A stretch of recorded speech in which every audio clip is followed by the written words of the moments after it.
Magandang umaga, Jude. Jude, siguro ano muna, simulan natin dito sa, let's pakilala natin siguro muna yung PPCRV para doon sa ating mga kababayan. Ano ba ang trabaho ng PPCRV? Ano ang inyong trabaho ngayong eleksyon? So ang PPCRB po ay isang citizens arm na mula 1991 pa ay kasama ng mga Pilipino na binabantayan ng mga boto. So ngayong automated election system, ang ginagawa po namin ay una sa lahat ang pag-establish ng Voters Assistance Desk o VAD na tumutulong sa mga botante mahanap ang kanilang presinto. Pangalawa, yung Voters Registration and Education Program na bago mag-eleksyon. Ngayon namang election day, poll watching. So meron po tayong mga volunteers sa presinto na nagbabantay. At sa pagsara ng boto mamayang hapon, mamayang gabi, sila po ay kukuha ng pre-transmission na election return o yung resibo na piniprint ng makina at dadalhin po dito sa aming command center para naman po sa huli namin ginagawa yung audit ng transmitted vote para masigurong walang dagdag bawas na mangyayari kapag transmit na ang mga boto sa server. Mhm. Jude, ano pinagkaiba pag sinabi nating nagkakaroon din kayo ng audit, no? Anong pinagkaiba noon sa bilang na ginagawa ng COMELEC? So, ang sa COMELEC po ay yung sa transmission, yung pag-canvas, di ba? Pag pinasa na po yung mga boto, yun na po yung tinitake nila bilang boto. Kami po, ang ginagawa po namin, pinagbabangga po namin yung pre-transmission votes na piniprint ng makina. So bago po i-connect sa internet yung mga makina, meron pong piniprint na ER, yun po yung kinukuha namin at kinukumpara dun sa transmission naman, yung transmitted vote. Para makita, dahil sinasabi nga po nila, sa internet po nangyayari ang kababalaghan, di ba? Sa internet, most vulnerable ang boto. Kaya kami po, ang ginagawa namin, binagbabangga yun, yung pre-transmission sa transmitted, para makita may nangyari bang dagdag bawas dun sa pag-transmit. Para makita nyo kung may mismatch dun sa bilang, ano? Yes. Opo.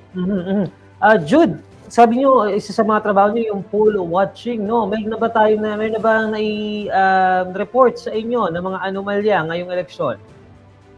In terms of reports, as usual tuwing election, yung mga tawag namin na nakukuha from volunteers and voters, yung mga hindi mahanap ang pangalan sa listahan o yung mga na-delist na. So, yun yung mga bagay na ninonote namin at tin-escalate sa COMELEC. Maliban dito, meron din kami mga tawag na nakuha tungkol sa mismatch ng binoto nila sa balota at dun sa lumabas sa resibo. So, yung mga yun ay ina-advise namin sila na mag-file ng incident report form at maisama sa minutes. At yung poll watcher naman po namin ay kanyang sisiguraduhin mabantayan at matingnan na masama ito sa report sa pagsara ng boto mamayang gabi. Oo, siguro Jude, meron tayong nanonood na kababayan ngayon na boboto pa lamang mamaya. In case meron ding ganito mangyari sa kanila na mismatch yung kanilang binoto doon sa printed sa kanilang ACM, ano yung maaari nilang gawin kapag may ganong instance? Pag nag-mismatch, ang pinaka-importante pong gawin ay sabihin sa EB, sa Electoral Board, mag-file ng incident form na yun nga, hindi nga nag-match yung binoto ninyo doon sa resibo na nilabas at masiguradong kasama ito sa minutes. Mas maganda rin po na kung may poll watcher ng Citizens Arm, ng parties, masabihan din po sila na may nangyaring ganun dun sa presinto para maisama po sa reporting. Pagdating naman sa ACM, Jude, meron ba kayo natanggap dyan na may mga nireport na ba sa inyo na parang anomalya sa mga ACM? Meron na rin po kami mga natanggap na paper jam kadalasan na kailangan daw po ng cleaning. So may kasamang pong cleaning kit yung mga makina, sabi po ng COMELEC. So ang abiso po nila ay yung mga technical staff ay marunong linisin yung pagsusubuan ng balota. So yun po isa. Pangalawang kadalasan na nakukuha po naming report tungkol sa makina ay yung overheating. So kahit bago po yung makina, as with any electronic gadget, meron din po mga ganitong mukhang isolated case naman sa ngayon. So titingnan po natin kung ano po mangyayari. Maganda lang po nakikita namin na buti na lang po ay maraming technical hubs na agarang nakatutok sa mga issue na ganito ng mga botante at mga volunteer namin on the ground. You mentioned meron kayong mga volunteers on the ground. May mga perhaps meron tayong mga nanonood ngayon na gusto, interesado mag-volunteer. Tumatanggap pa daw ba kayo ng volunteer at anong kailangan para makapag-volunteer dyan sa PPCRV? Yes, actually yung mga volunteers natin ngayon for election day ay parish-based sa mga lugar. Pero Mula mamayang gabi hanggang end of the month, gagawin po namin yung unofficial parallel count o yung transmission nga po ng audit dito po sa PLDT Sampaloc office. So kailangan po namin ng volunteers. Pwede po kayong pumunta sa ivolunteer.com.ph para mag-sign up. Piliin nyo lang po yung shift at mag-sign up lang po kayo with your details.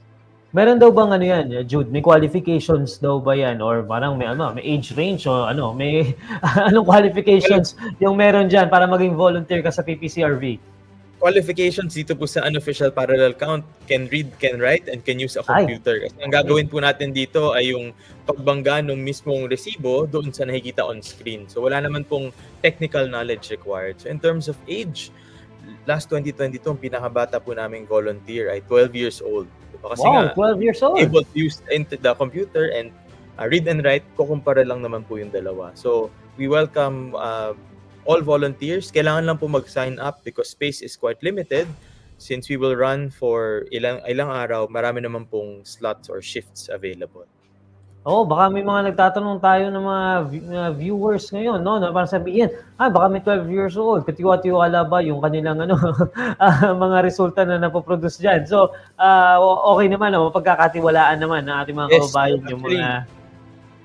Actually, yung ginagawa po namin dito, meron po kaming tinatawag na double pass. So, yung iisang election na turn, dalawa pong volunteer ang magve-verify para masiguradong tama talaga.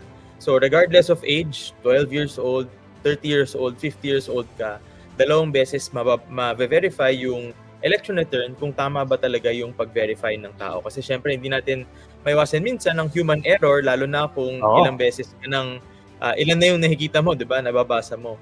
So, dalawang beses pong titingnan at i-verify ng volunteers yung bawat ER natin.